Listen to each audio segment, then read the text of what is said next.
Aleluia, amém. Boa noite, pessoal. Esperar aqui o pessoal chegar para a gente começar a nossa live de hoje. Mais uma live de escatologia, amém. Esperar aí o pessoal entrar. Glória a Deus. Aleluia, Ana Cláudia, Maria Bilia, a Cati. Boa noite, pessoal. Graça e paz. Amém. Vera, acho que é Vera Castro, se eu não me engano. Boa noite, graça e paz a todos. Grande expectativa, como em todas as lives, né? Estamos com grande expectativa, porque ao mesmo tempo, quando nós ensinamos, nós também aprendemos e aquele conhecimento vai sendo solidificado, né? Uma das coisas que eu mais gosto em escatologia, eu vou dando essa introdução aqui da gente começar, né? Uma das coisas que eu mais gosto é porque escatologia ela atinge e abrange todo o plano de Deus, desde Gênesis até Apocalipse, e o que acontece? Explica muita coisa, né? Muitas coisas que as pessoas têm dúvidas sobre as coisas que Deus, como Deus agiu, né? Durante todas as eras. Então estou esperando um pouco aqui, temos 9 pessoas, Dona Ruth, Glaucio, Fabiana, Camila, graça e paz para o pessoal todo. Até o momento acho que todo mundo é aqui de Maringá, né? Esperar mais gente chegar. Glória a Deus. Quando tiver temos 11 agora. Vamos começar o assunto que nós vamos tratar hoje, né? Que é o assunto sobre as 70 semanas de Daniel. É um assunto que muitas pessoas ouviram falar, né? Mas muitos se confundem e também muita pessoa tem curiosidade, muita gente tem curiosidade a respeito do que é esse assunto, né? Maressa, tudo bem, Maressa? Marcelo, amém. Graça e paz para todos, né? Então, sim, a Vera de Goiânia, paz, querida. Também a Naninha, que é de Goiânia. Tem sempre pessoal de Goiânia que tem nos acompanhado. Muito bom, né? Eu declaro a bênção do Senhor sobre a vida de vocês. Um abraço aí, o pastor Andrei e a sua esposa, suas crianças, a todos. Saudade aí do povo de Goiânia, cidade muito boa. Sim, tá certo. Foi aluna minha em 2015, 2016. Amém. Um abraço. Sempre temos pessoas aí de Mato Grosso do Sul, Campo Grande, né? Às vezes chega alguém de Ponta Porã, mas tem sempre gente aqui da UANA, onde a gente foi pastor. Temos pessoas também de Goiânia, amém? E pessoas aqui do Paraná e de São Paulo, né? Interior de São Paulo, amém? Então vamos dar início, né? 70 semanas, né? De onde que vem isso aí das 70 semanas? E o que é, na verdade, o que são as 70 semanas, né? Então vamos lá para o texto básico, né? O texto que cita isso aí, que se encontra lá em Daniel, no capítulo 9, versículo 24 aos 27. Nós vamos fazer uma leitura disso aqui, depois eu vou tratar por cima mais ou menos o que é o livro de Daniel, para você entender a quem é que está dirigindo e o que é o significado do livro de Daniel, né? Então, aqui no capítulo 9, a partir do versículo 24, diz assim: 70 semanas estão determinadas sobre o teu povo, sobre a tua santa cidade, para fazer cessar a transgressão, para dar fim aos pecados, para expiar a iniquidade, para trazer a justiça eterna, para selar a visão e a profecia, e para ungir o santo dos santos. Sabe, entende, desde a saída da ordem para restaurar e para edificar Jerusalém, até ao ungido, ao príncipe, 7 semanas e 62 semanas. As praças e as circunvalações se reedificarão, mas em tempos angustiosos. Depois das 62 semanas, será morto o ungido, e já não estará. E o povo de um príncipe que há de vir destruirá a cidade e o santuário, e o seu fim será um dilúvio. E até o fim haverá guerra, desolações são determinadas. Versículo 27. Ele fará uma firme aliança com muitos por uma semana, mas na metade da semana fará cessar o sacrifício e a oferta de manjares. Sobre a asa das abominações virá o assolador, até que a destruição que está determinada se derrame sobre ele. Amém? Então nós vamos tratar agora o que é o livro de Daniel, qual a importância do livro de Daniel, o que ele significa, o que significa essas profecias do livro de Daniel, e depois nós vamos tratar de coisas como, por exemplo, o que significa uma semana, né? Muita gente fica confuso, mas 70 semanas, o que é uma semana? Tá? Então vamos tratar primeiramente do livro de Daniel. O livro de Daniel, ele é composto de três, vamos dizer assim, abrange três tipos de palavras, tá? Primeiramente, o plano de Deus para os gentios, tá? Como é que a gente sabe que é o plano de Deus para os gentios?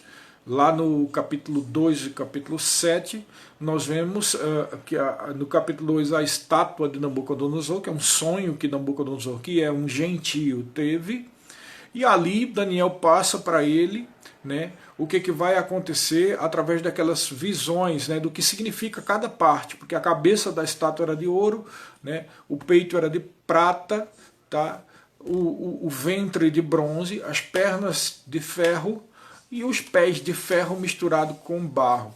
E a gente vai falar mais ou menos sobre isso, mas todos esses pedaços de metais significam um governo gentílico, ou seja, das nações gentias. E o que é uma nação gentia? Em outra live a gente tratou, gentios são todas as pessoas que não têm descendência judaica. Então, a Bíblia trata, lembra do início de tudo, quando falamos de dispensações, acho que foi a primeira live.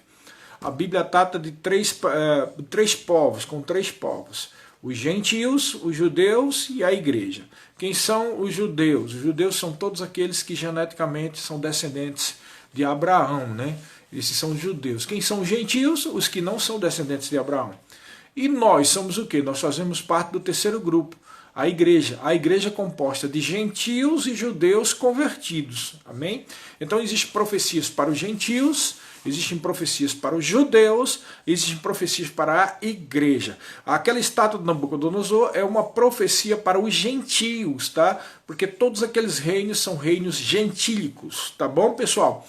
E no capítulo 7 nós vemos que Daniel tem um sonho e nesse sonho vê 4 bestas terríveis, né? E essas 4 bestas terríveis estão somente a verdade sobre aqueles reinos, né? Nabucodonosor, que era um gentio, viu os reinos do mundo como algo glorioso, uma cabeça de ouro, um peito de prata, mas Deus deu a visão para Daniel de qual era a real natureza daqueles reinos. Eram bestas, né? Então, para Deus, os reinos do mundo são como os bestas, né? São como os animais. Para o mundo, os reinos do mundo é a glória da sua inteligência e da sua civilização. Então, isso demonstra duas formas de se ver, né? Mas, voltando ao ponto sobre o livro de Daniel, o livro de Daniel trata de profecias para os gentios, profecias para os judeus, e não tem profecia para a igreja aqui dentro do livro de Daniel, tá? Tem em outros lugares. Mas por que não tem? Porque o livro de Daniel, ele faz paralelo com o Apocalipse, ok? Sendo que o Apocalipse, vou fazer mais uma revisão aqui daquilo que eu já tratei. O Apocalipse trata para com a igreja somente o capítulo 1, 2 e 3. Quando chega no capítulo 4, versículo 1, João é chamado, uma voz diz para João, vem aqui para cima, e aquilo é uma tipologia do arrebatamento, e a partir daí, capítulo 4, 5, 6, 7, 8, 9, 10, 11, 12, 13, 14, 15, 16, 17, 18 e o início do 19, todo esse miolo aí é a grande tribulação, que nós vamos tratar aqui. Você vai ver que a grande tribulação, ou tribulação, ou período de tribulação, na verdade é a 70ª semana de Daniel, conforme nós vamos tratar agora, tá certo? E aí a igreja só começa a ser tratada dentro do livro de Apocalipse a partir da metade do capítulo 19 até o final. Então aquele miolo de Apocalipse tem muita coisa descrita no livro de Daniel. As profecias que se falam em Daniel, especialmente sobre essa 70ª semana, e sobre o anticristo, e sobre o pacto que o anticristo vai fazer, sobre sua ascensão e tudo mais, faz paralelo com o que está escrito em Apocalipse, quando fala que uma besta subiu do mar, né? E depois uma segunda besta. A segunda besta é o falso profeta, e a primeira besta é o anticristo. Tá bom, pessoal?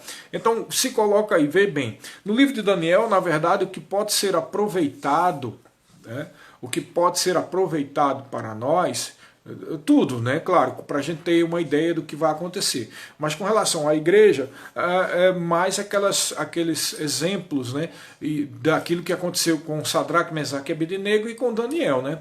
Quando eles decidiram firmemente ser fiéis a Deus e não se contaminar com as iguarias do rei, né? Sadraque, Mesaque e Abednego manteram fidelidade e depois foram para a fornalha ardente, e lá nós vemos que um quarto homem, que era o filho de Deus, o filho do homem, que é Jesus, né?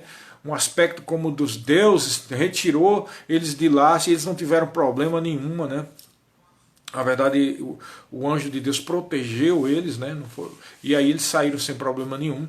E temos também o que aconteceu com Daniel, né? Pela sua fidelidade e pela traição daqueles que, usado pelo diabo, queria matar e prejudicar o povo de Deus, ele foi enviado para a cova dos leões, mas o anjo de Deus também fechou a boca dos leões. Então são episódios que para nós dá a ideia de fidelidade, de fé, de perseverança e tudo mais. Mas quando começam as visões e as profecias, claramente o livro de Daniel não trata mais conosco. E uma das provas, dentre tantas que você vai ver aqui, é essa mesma desse texto que nós lemos, de 9 a partir do 24, quando trata, né, das 70 semanas, o anjo de Deus, Gabriel, diz para Daniel da seguinte forma: 70 semanas estão determinadas sobre o teu povo. Quem era o povo de Daniel? Eram os judeus. Tá? E diz mais, para especificar mais, sobre o teu povo e sobre a tua santa cidade. A santa cidade dos judeus era Jerusalém. Então é uma profecia específica para os judeus e uma profecia específica envolvendo também a cidade de Jerusalém. Amém, queridos? Aí ele cita uma coisa aqui que nós chamamos de as 6 bênçãos.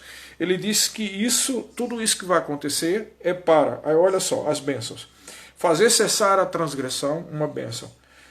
Dar fim aos pecados, segunda bênção. Espiar a iniquidade, terceira bênção. Trazer a justiça eterna, quarta bênção. Selar a visão e a profecia, quinta bênção. E ungir os santos dos santos, 6 bênçãos. Mas olha só, as três primeiras bênçãos têm a ver com aquilo que Jesus já fez. Quando ele morreu e ressuscitou. Quais são as 3 bênçãos que têm a ver com aquilo que Jesus já fez? Mas que aqui nesse momento não tinha feito ainda, né? Fazer cessar a transgressão, então Jesus pagou o preço para que não haja mais transgressão. Dar fim aos pecados, Jesus pagou o preço em resgate, nos tirar de todo e qualquer pecado, tirar o pecado de nós, né? Retirar o pecado. E também para expiar a iniquidade, então Jesus com seu sangue expiou toda a iniquidade. Isso vale para nós, isso vale para os judeus. Só que o que é interessante, que prova que é uma profecia específica para os judeus, é que ele cita as 3 primeiras coisas que Jesus fez na sua primeira vinda e que nós recebemos pela fé, mas também cita coisas que já é profetizado para os judeus que só vai acontecer no milênio. Tá? Por exemplo, para trazer a justiça eterna. A justiça eterna tem a ver com a manifestação do milênio, porque o milênio é uma profecia já bastante repetida, inclusive no livro de Apocalipse, ou de Isaías, para com os judeus. Foi profetizado que eles teriam sempre no trono de Davi um filho de Davi. Foi profetizado que o cordeiro pastaria com o leão. Foi profetizado que Israel seria cabeça das nações. Ora, Israel nunca foi cabeça das nações até hoje. Foi profetizado que de todas as nações da terra, cada família, um representante de cada família ia anualmente para a festa dos tabernáculos. Ora, isso não é coisa que aconteceu antes, nem é para acontecer agora. Isso vai acontecer durante o período do milênio. Tá bom, pessoal? Então isso aí tem a ver com a justiça eterna para com a casa de Israel. Tá? Para selar a visão. Por que selar a visão?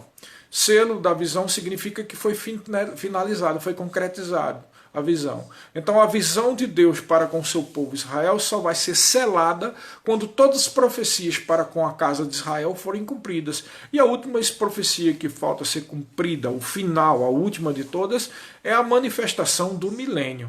Tá?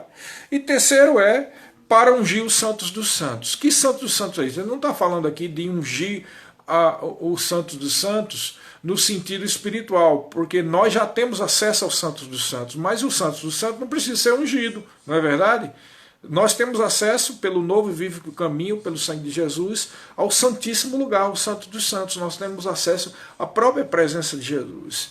Então, esse ungir o santo dos santos não está falando de uma realidade espiritual de novo nascimento. Ungir os santos dos santos está falando de ungir o santo dos santos que vai existir num templo na época do milênio. Isso, vai haver um templo na época do milênio. Há uma profecia a respeito disso. Mas o templo milenial, como geralmente os especialistas de profecia falam, não existirá para sacrificar animais, mas meramente com o mesmo significado que hoje a ceia tem para nós. Nós não participamos da ceia para crucificar Jesus cada vez que participamos.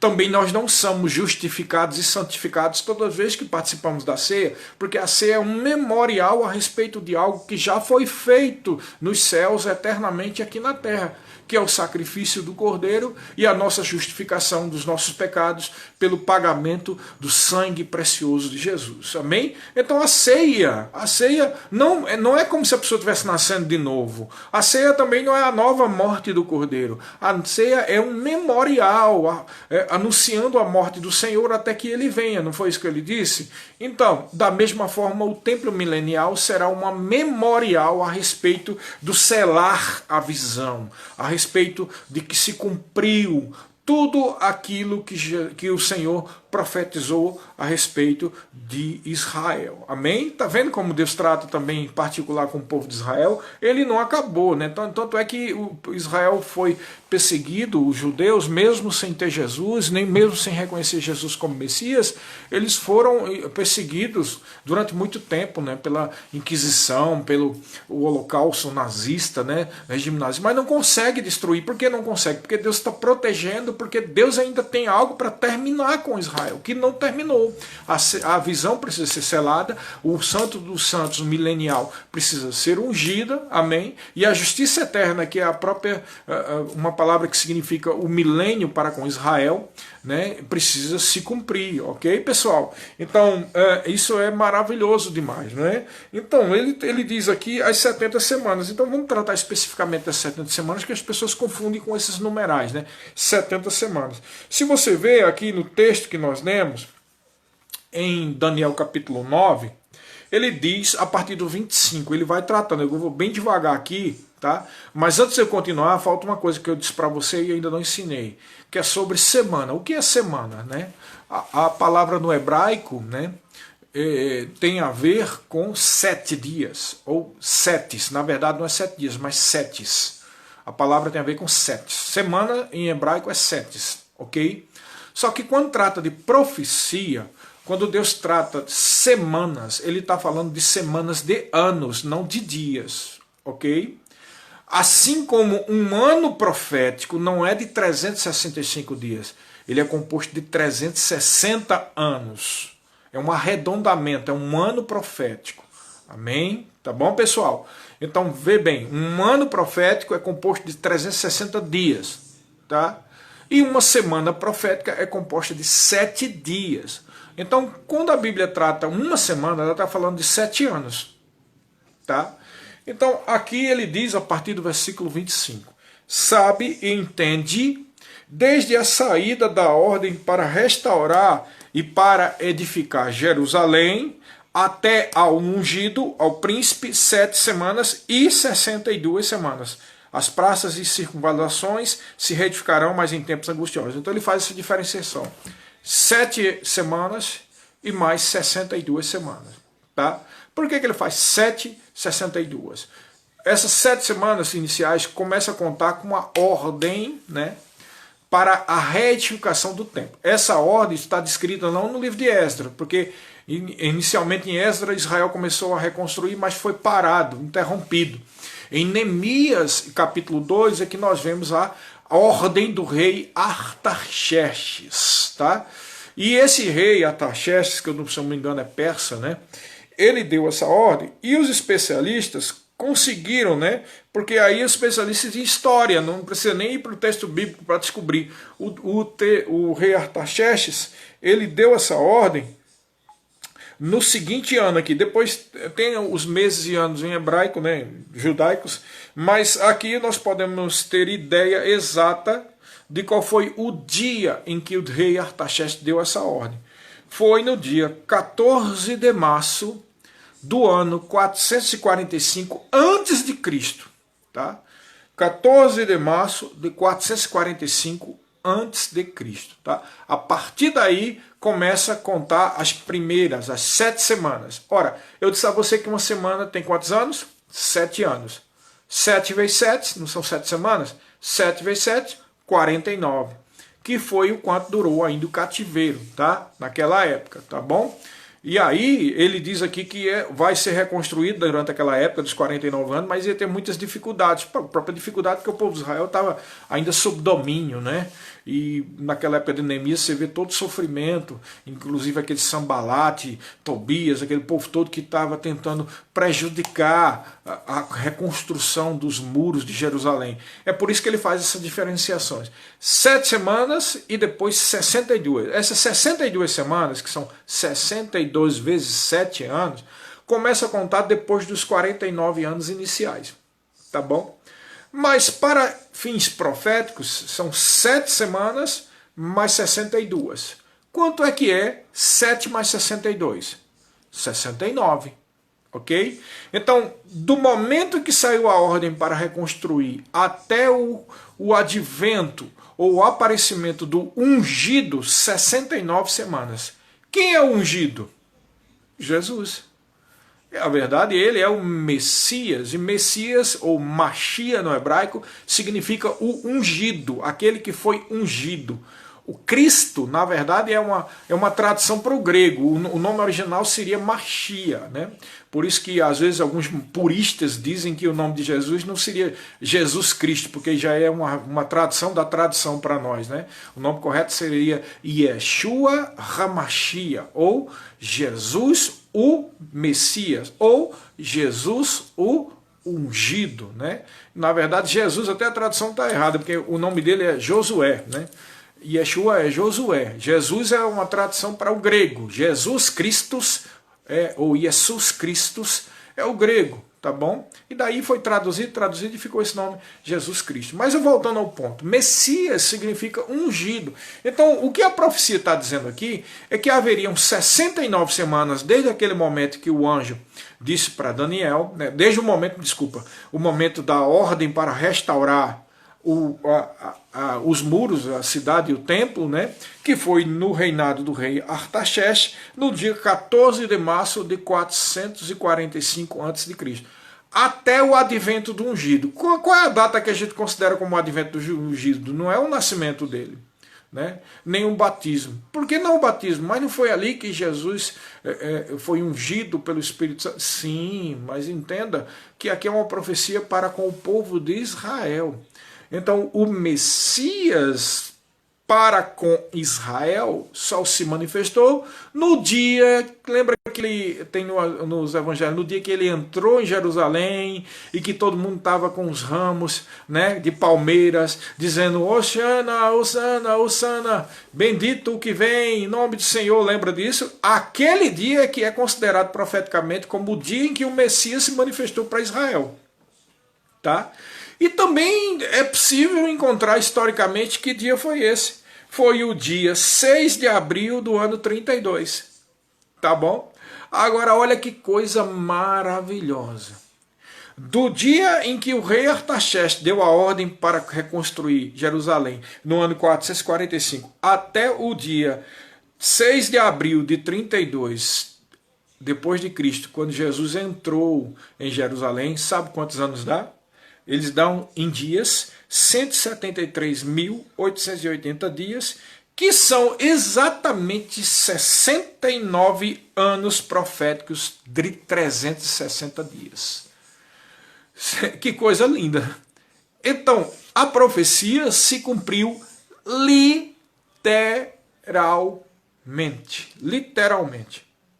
Do dia em que saiu a ordem para reconstruir Jerusalém e o templo, até o dia em que Jesus entrou e estava todo mundo com aqueles ramos de palmeiras, foram exatamente 69 semanas proféticas. Ok? Mas aí o que aconteceu? Você se lembra do que aconteceu lá, né? No livro dos evangelhos fala, Jesus foi rejeitado, o reino de Deus foi oferecido, né? Que nós falamos em outras lives. Aquele evangelho do reino é o evangelho do reino do milênio, que é justamente o cumprimento dessas 70 semanas, né? As últimas 3 bênçãos que nós citamos, foi qual? As 3 bênçãos, né? Foi trazer a justiça eterna, que é a manifestação do milênio, que é o reino, tá?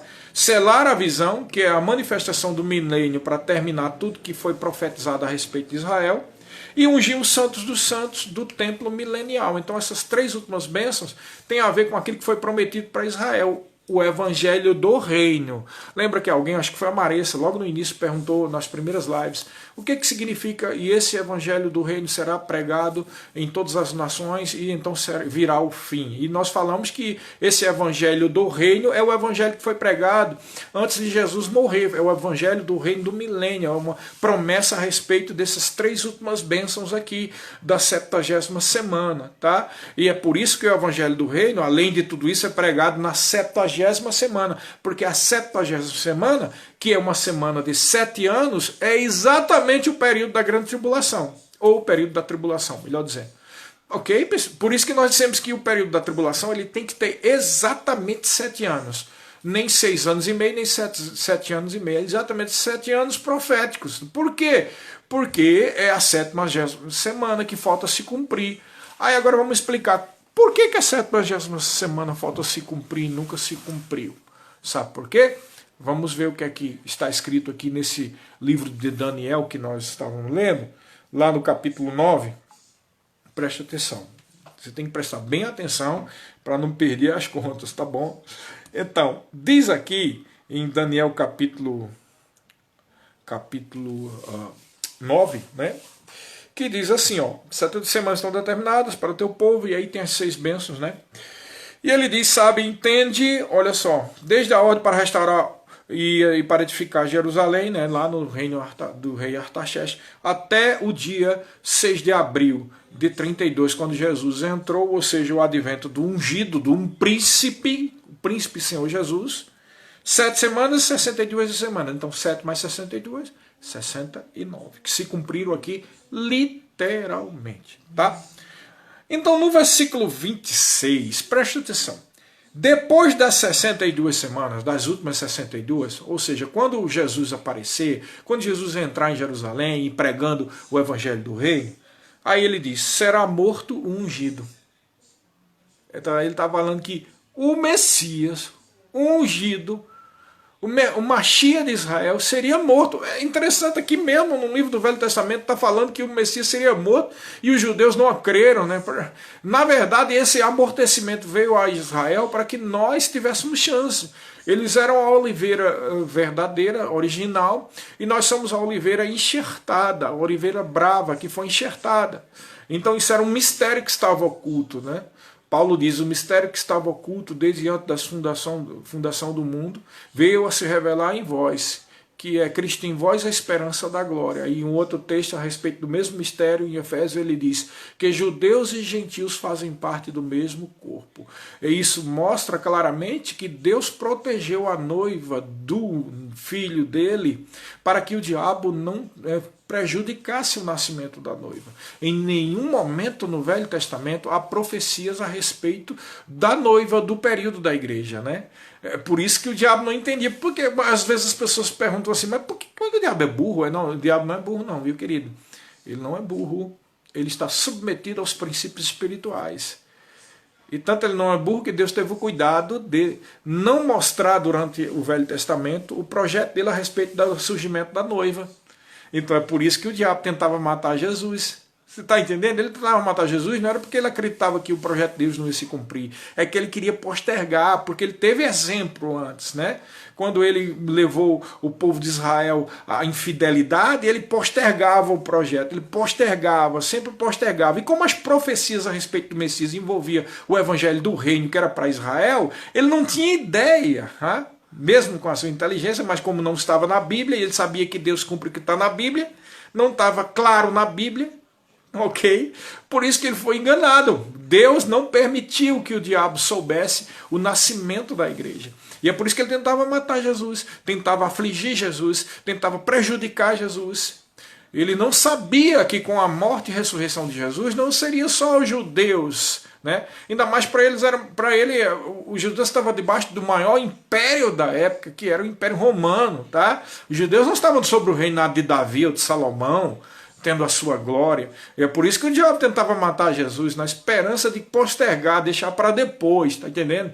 Mas quando Jesus disse está consumado e houve tudo aquilo, o véu que separava foi rasgado de cima a baixo e nós tivemos livre acesso. Mas na verdade a época da igreja só começou com a vinda do Espírito Santo no dia de Pentecostes.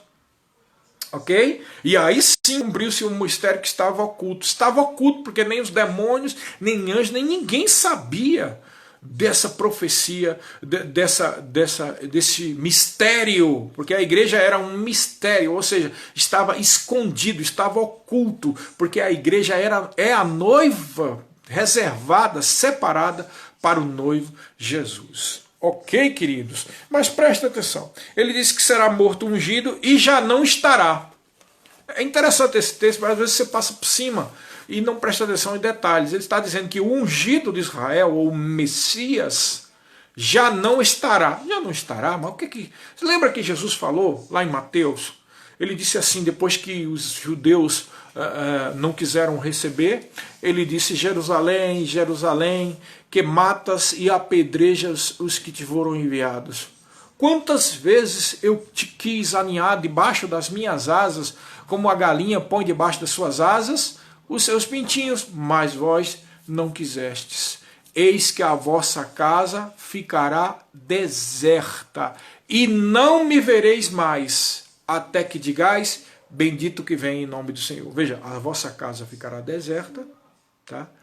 Ele está falando aqui de duas coisas, de que o lugar de habitação de Israel, que era Jerusalém, eles iam ser espalhados por todas as nações, mas também está falando que ficará deserta no sentido de que ele não vai ter comunhão com o Messias. Tanto é que ele diz assim, e não me vereis mais. Eles não vão ver mais espiritualmente o seu Messias. Tiveram chance, mas quando eles rejeitaram, essa chance foi passada para os gentios durante o período da dispensação da igreja. Mas ele disse que eles não veriam mais até que digais. Então vai ter um momento em que os judeus vão ter de novo o seu Messias. E é o cumprimento do milênio. É quando eles disserem bendito que vem em nome do Senhor. E quando eles disserem isso, o que é que vai acontecer? Então se verá no céu o sinal do Filho do Homem vindo sobre as nuvens com grande poder e glória. E todo olho verá, até aquele que os traspassaram. Né? Então o Rei dos Reis vem com os exércitos celestiais. Nós que somos a noiva junto com eles, tá? Com o Senhor e com os anjos e todo mundo, e nós vamos descer lá no sul de Israel, né, no lugar de Moabe, naquela região ali onde fica hoje, onde ficam as ruínas da cidade de Petra, naquele lugar onde os judeus estarão fugindo do exército do anticristo, que é uma coisa que nós vamos tratar aqui se der tempo ainda, mas o que acontece? Nós vamos estar lá com eles, tá bom? Mas ele diz aqui, ó, e já não estará. Já não estará porque a casa ficará deserta e não verão mais o Messias. Está vendo como é exatamente do jeitinho que aconteceu? Aí diz, e não estará. E o povo de um príncipe que há de vir destruirá a cidade e o santuário. Veja, o povo de um príncipe, não está dizendo que é o príncipe que há de vir, que esse príncipe aqui que nós vamos ver é o anticristo. Ele não está dizendo o anticristo vai destruir o santuário, ele está dizendo o povo deste príncipe. E se cumpriu no ano 70 aquilo que Jesus falou, eis que não ficará pedra sobre pedra, que é que no ano 70 Jerusalém foi cercada e o povo do príncipe, quem era o povo do príncipe que há de vir? Os romanos. Por que os romanos são o povo do anticristo que há de vir. Porque quando o anticristo vir, ele vai se estabelecer na Europa. Tá? Por que vai se estabelecer na Europa? Porque o povo do príncipe que há de vir foram os romanos. Então, o que o anticristo vai fazer é restaurar o Império Romano. Tá? E a visão da estátua de Nabucodonosor também prova isso. Então, por isso que a gente sabe, duas coisas que a gente sabe claras sobre o anticristo. Israel vai fazer um pacto com eles, e é aquilo que Jesus Cristo diz: vocês não me recebem agora, mas um outro vai vir em seu próprio nome, vocês vão receber. E pela própria lógica já demonstra que esse que virá, e que Israel vai fazer um pacto que aqui diz, possivelmente será estes que eles estão pensando que é o Messias, né? Esse que vai vir agora. Tá? E aí o que é que vai acontecer, né? Eles vão fazer esse pacto, vão ser enganados, tá? E por conta disso, Israel vai padecer os últimos 3 anos e meio, tá? E duas coisas que eu faltou dizer, né, do anticristo. Primeiro, ele é de descendência judaica, porque nenhum judeu em sã consciência vai cogitar que é o Messias dele alguém que é gentil. Não tem como. Não tem como o anticristo ser um árabe, nem como ser um brasileiro, nem como um francês. Agora eu estou falando geneticamente, tá?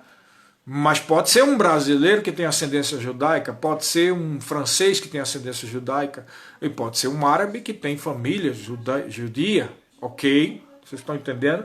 Mas ele não pode ser alguém que não é judeu, porque senão eles nunca vão aceitar como sendo o Messias dele. Primeira coisa, tem que ter descendência genética judaica. E a segunda coisa é que esse anticristo, ele é poderoso politicamente, né? E essa pessoa, ele vai restaurar ou reedificar o antigo Império Romano. Logo, o Império Romano não pode ser sediado no Brasil, nem tampouco nos Estados Unidos, ele vai ter que ser sediado na Europa. Então vai ser um império que vai ser sediado na Europa de alguém que tem ascendência judaica, entendeu? Então isso aí se encaixa, de outra forma não tem como encaixar e não bate com as profecias bíblicas, nem com a esperança de Israel. Ok, pessoal? Isso fica muito claro, porque às vezes as pessoas começam a gostar, o anticristo deve ser fulano. Primeiro que não interessa pra gente, porque a gente não vai estar aqui. Aliás, eu quero falar para você mais outra coisa. Nós estamos tratando desse assunto só para tirar as dúvidas e deixar claro para você, mas não tem que você se preocupar, porque nós não vamos ficar durante a grande tribulação. Nem tampouco nós vamos passar durante a 70ª semana. Ok, pessoal? Então, voltando aqui, ó. Ele diz aqui que será morto e ungido, já não estará, e o povo de um príncipe que há de vir destruirá a cidade e o santuário. Eu estou falando aqui do que aconteceu no ano de 70, tá? E aí ele já diz no 27 que vai acontecer lá na grande tribulação. Ele quem? O príncipe que há de vir. Esse príncipe que há de vir, o anticristo, fará uma firme aliança com muitos. Tá? Com muitos, não só com os judeus, mas com todos os povos. Mas no caso de Israel, especificamente, vai ter uma aliança feita especificamente com Israel. E olha só, olha o que diz aqui. Por uma semana. Você vê aqui que nós tratamos que uma semana são 7 anos? Então o anticristo vai fazer um pacto de 7 anos com Israel. Eu não vai dar tempo de dizer os detalhes aqui das possibilidades políticas, né, e proféticas desse pacto, mas eu pessoalmente penso que é para como ele vai ser aceito como Messias de Israel e como ele vai fazer um pacto para ajudar Israel, vai ser essa jogada política e estratégica para ele pôr todos os seus exércitos na planície de Armagedon. Daí vem a tal famosa guerra do Armagedon. Para ele pôr os exércitos lá, o próprio povo de Israel vai permitir, porque será uma proteção de Israel, ok, pessoal? Mas é outra coisa que depois a gente trata. Mas aí ele diz o seguinte, ele fará uma aliança com muitos por uma semana, mas diz aqui, ó, na metade da semana, uma semana tem 7 anos, qual é a metade de 7 anos? 3 anos e meio. Ele fará cessar o sacrifício e a oferta de manjares, e sobre a asa das abominações virá o assolador até a destruição que está determinada. Então aqui é o cumprimento daquilo que nós citamos lá do sermão profético. Lembra que nós falamos que o capítulo 24 de Mateus tem uma pequena parte lá que fala da profecia do ano 70, que está inserida aqui também, mas que quase todo o que está escrito lá é para a grande tribulação, e que lá em Mateus capítulo 24, versículo 15 diz... quando ouvirdes do abominável da desolação de quem falou o profeta Daniel, quem lê, entenda. Então ali é uma dica que Jesus está dando, o Messias de Israel, para os rabinos que vão estar lá durante o período da Grande Tribulação, no final da Grande Tribulação, para eles entenderem que eles foram enganados por um falso Messias. Tá? Esse Messias que eles estão esperando, na verdade, é um anticristo, que vai fazer uma aliança com ele, mas na metade vai... Por que o anticristo vai quebrar essa... Na metade da semana de 7 anos, ou seja, aos 3 anos e meio, por que ele vai quebrar? Porque o propósito do anticristo não é fazer bondade com o povo do mundo, não, nem tampouco com os judeus, nem com salvo, nem com crente, nem com ninguém. O propósito do anticristo, a Bíblia diz aqui em Daniel, em um certo outro lugar, ele diz que ele é contra tudo que se chama Deus.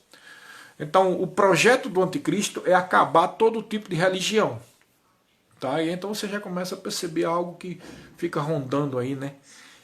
No mundo. O espírito do anticristo já está no mundo. Então, esse negócio de terrorismo, por exemplo, de árabes, tá? Isso é uma coisa que é propósito do anticristo, que é para trazer esse clima de insegurança e de irritabilidade para com qualquer religião. Então, a gente nós somos cristãos, e judeus e todo mundo entra tudo no mesmo pacote para o anticristo. Ele é contra tudo que se chama religião ou que se chama Deus. E por quê? Porque o projeto deles é uma suposta evolução espiritual, filosófica, física, científica da humanidade, e é por isso que ele vai conseguir tanto poder. E para tanto ele tem que destruir todo tipo de religião. Só que o ódio maior dele é para com os judeus. Tá? Porque ainda existem os judeus lá. Então o demônio, Satanás, que está por trás dele, que é o dragão, vai querer destruir os judeus. Tá? E ao mesmo tempo, pessoalmente, o anticristo também quer destruir tudo que é religião, porque para ele é um retrocesso, né? E ele é contra Deus. Tá? Então é por isso que ele quer destruir Jerusalém. Por que quer destruir Jerusalém? Porque ele é o berço de 3 religiões. Tá? Jerusalém tem muita importância para os muçulmanos, tá? Para a religião de Maomé, tem muita importância para os cristãos e tem muita importância para os judeus. É por isso que ele quer destruir Jerusalém. E ele se torna a abominação das abominações, porque ele vai chegar lá no templo, né, que vai ser reconstruído durante o período da Grande Tribulação, porque ele vai reconstruir para poder seduzir os judeus, para mostrar que ele é o Messias. Mas tudo é uma jogada política, estratégica, para estar lá dentro do coração de Israel. E ele vai se assentar e dizer que ele, olha aí, eu sou Deus, que Deus que nada, essa tolice que vocês estão crendo aí, vocês são um monte de bobo, vocês ainda estão com esse negócio de religião, todo tipo de religiosidade é um pensamento retrógrado, é um pensamento de pessoas inferiores, e aquele monte de gente que já desapareceu, já foram seres de outro planeta, de outra dimensão, sei lá o que mentira ele vai dizer, que retiraram eles daqui e vocês ainda estão com essa coisa, que Deus que nada, não existe Deus. Então ele é a abominação das abominações, ele vai se sentar no trono lá no milênio dizendo que ele é Deus. Então vai ser nesse momento que os judeus vão cair em si e perceber que ali era uma grande mentira, que ele é o anticristo ou o antimessias. E a partir daquele momento o anticristo começa a matar todo judeu que encontrar pela frente. Então vai ser uma perseguição pior do que a de Hitler durante o regime nazista. Então é assim que eles vão fugir para o sul. Tá bom, pessoal? É isso que vai acontecer durante o período da Grande Tribulação. Mas tem uma outra coisa que eu quero falar para você, né? É que essa é a 70ª semana, porque o relógio de Deus, Israel é o relógio profético de Deus da Antiga Aliança. Então, 69 semanas. Quando chegou na 69, o Messias foi morto para Israel. Para nós ele foi ressuscitado, ele ressuscitou, é a verdade. Mas para Israel não existe Messias, então eles estão aí procurando Messias. Não existe Messias, estão esperando e vai vir terminar aceitando o anticristo, né? Então o relógio parou. Por que parou? Porque começou o período da igreja, tá? Que é a dispensação da graça. A dispensação da graça, como o nome diz, tem a ver com todo mundo, todas as pessoas que há no mundo. É o evangelho pregado a todas as nações. Então já não é um trato agora só com Israel, é um trato com um povo que se chama o povo da igreja, a noiva de Cristo. Então o relógio parou, porque a profecia de Daniel não se cumpriu e só voltará a cumprir quando a noiva for retirada. Você está entendendo? A noiva foi inserida porque era um mistério oculto. É a noiva de Cristo, é um povo de exclusividade dele, um povo de todas as nações. Não é só judeu, mas é judeu e gentil que faz parte desse corpo chamado igreja.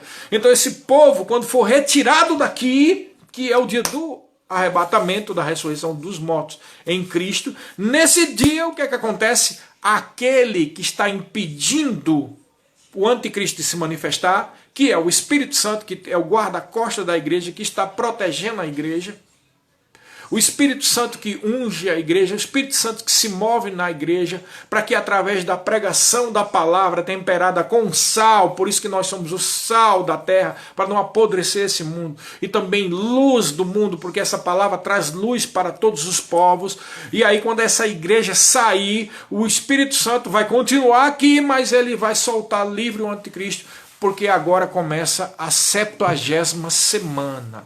A 70ª semana é a grande tribulação. Ok, pessoal? Então, quais são os propósitos, né, para ver qual é a natureza, melhor dizendo, dessa grande tribulação? Então, veja bem, veja que coisa medonha é a grande tribulação. Por isso que não tem cabimento que a igreja vá passar pela grande tribulação. Existem muitos textos que falam da grande tribulação no Velho e no Novo Testamento. Mas numa busca assim por cima de 17 passagens do Velho e do Novo, que trata especificamente da grande tribulação ou da 70ª semana, em todas as 17 passagens existem as seguintes naturezas, olha só. É um tempo de ira, então é a ira de Deus sobre as nações, é um tempo de julgamento, é o julgamento de Deus sobre Israel e sobre as nações. É um tempo de indignação, é um tempo de provação, é um tempo de problemas, é um tempo de destruição. A quantidade de coisas que vai acontecer aqui nos 7 anos da grande tribulação, nenhuma guerra que já houve no mundo é comparada a isso. São coisas piores do que guerra. Guerra é só mais um tempero nesse negócio todo. Será um tempo de escuridão, será um tempo de desolação, será um tempo de transtorno e será um tempo de castigo. Nenhum desses textos que fala da grande tribulação fala de alívio, ou de coisa fácil, ou de coisa tranquila. É por isso que não tem cabimento, às vezes as pessoas ficam dizendo, não vai haver não pode haver guerra, porque Deus vai nos livrar antes de uma guerra. Isso é uma mentira, quem está dizendo isso desconhece a palavra de Deus, irmão. E desconhece a própria realidade da vida, do mundo, da história da humanidade. Queridos, nós tivemos a Primeira Guerra Mundial, tivemos inúmeras outras guerras.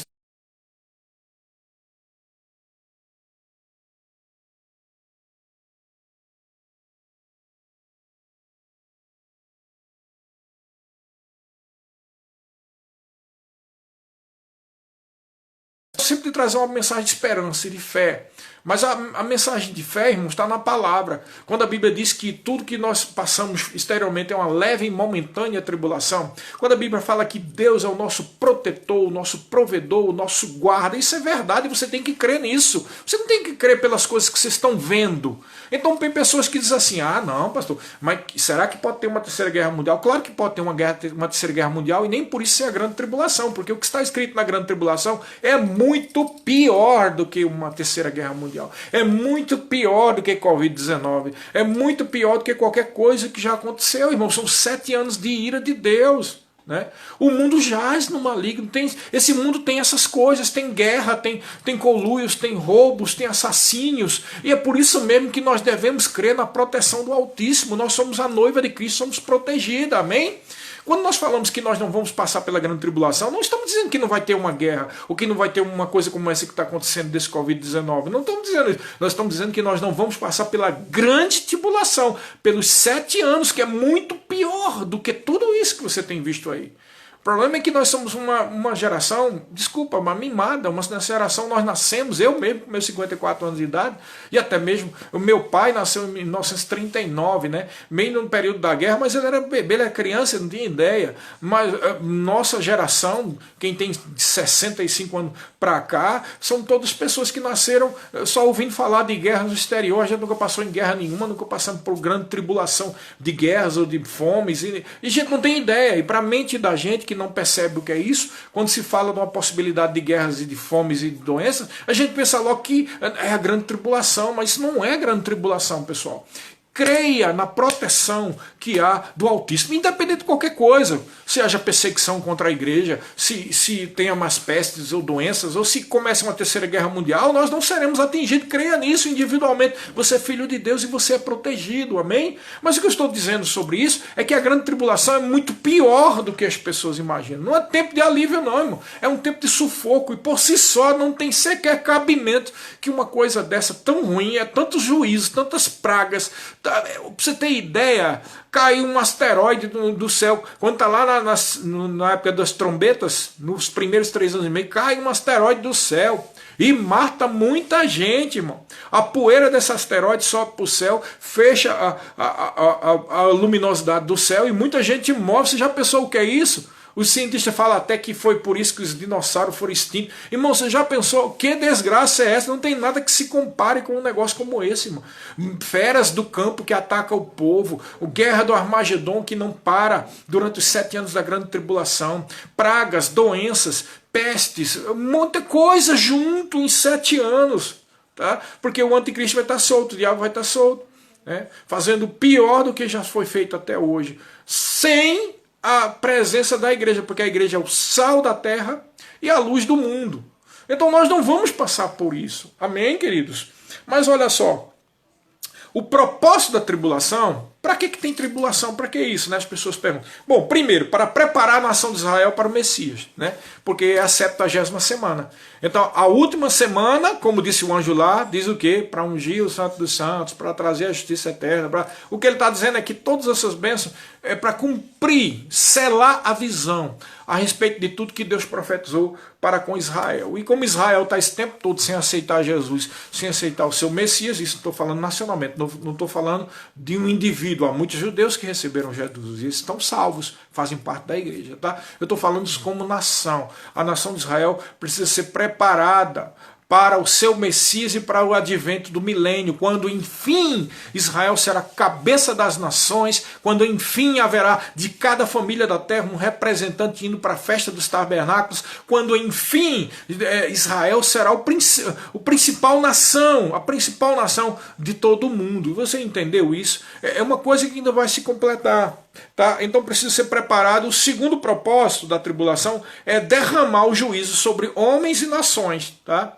Então o juízo de Deus sobre as nações, que é chamado por Jesus de o dia da vingança do nosso Deus lá, por Jesus não, o profeta Isaías, e Jesus teve cuidado de não citar quando ele disse, hoje se cumpre essas palavras, porque ele estava inaugurando o período do que viria depois, que é a dispensação da igreja. Tá? Então ele disse aquilo com cuidado, porque o dia da vingança do nosso Deus é a 70ª semana, que só vai acontecer depois que a igreja for arrebatada. Ok?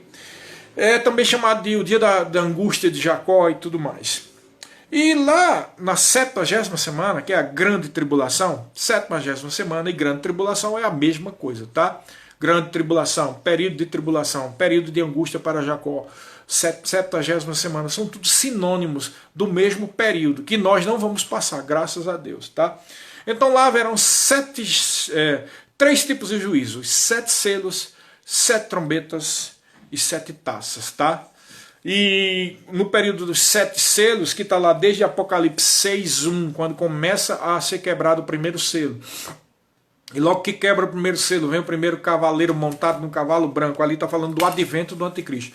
A manifestação do anticristo é a prova de que começou a grande tribulação. Por isso que não adianta a gente estar procurando anticristo. Porque mesmo que a gente veja, e até veja na TV em algum lugar, nós não vamos reconhecer, nem ele vai se levantar como anticristo.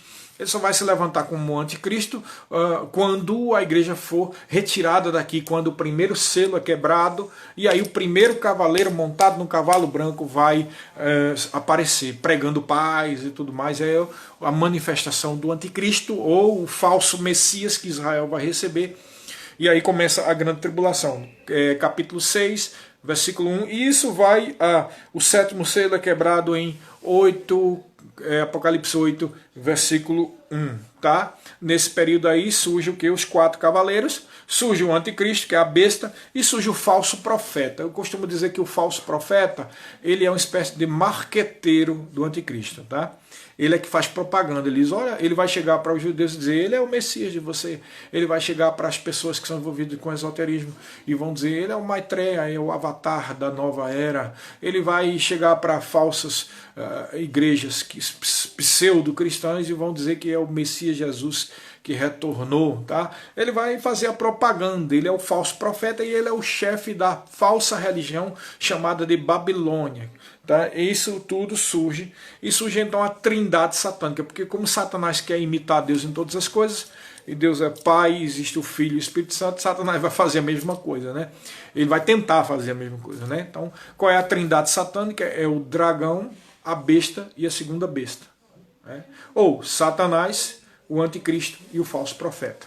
Então, essa é a trindade satânica que vai surgir durante esse período, tá?